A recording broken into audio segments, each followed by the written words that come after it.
Have you ever been told not to open something? That warning that makes your fingers itch and your mind race with possibilities?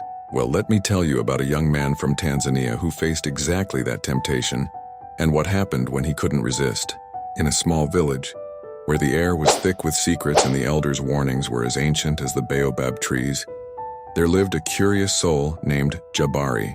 His grandfather had left him a single calabash gourd, sealed with dark red wax and bound with twisted grass. "Never open it," were his grandfather's last words. "It's sealed for your protection."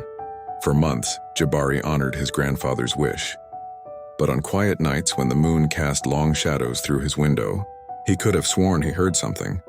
A whisper, a melody.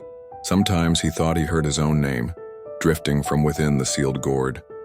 The voice grew stronger with each passing night. "Jabari," it would call, sweet as honey, soft as morning mist. "Jabari, don't you want to know? Don't you want to see?" One particularly restless night, as the voice sang its tempting song, Jabari's resolve finally cracked. What harm could there be? He thought, his hands trembling as they reached for the calabash. Surely grandfather was just being overcautious. The wax seal broke with a soft crack. The twisted grass unwound like a surrendering snake.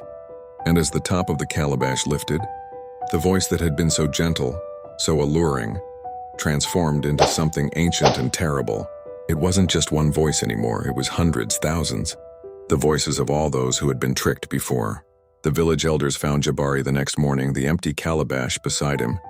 He was unharmed, at least physically, but his eyes held a haunted look, and he never spoke of what he saw when the calabash opened.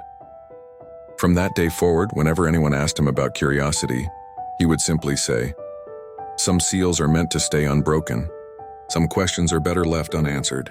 They say in that village now, on quiet nights when the moon is full, you can still hear a voice calling from sealed calabashes. But no one, not a single soul, dares to answer anymore. Remember, sometimes the most powerful knowledge isn't in discovering what's hidden. It's in understanding why it was hidden in the first place.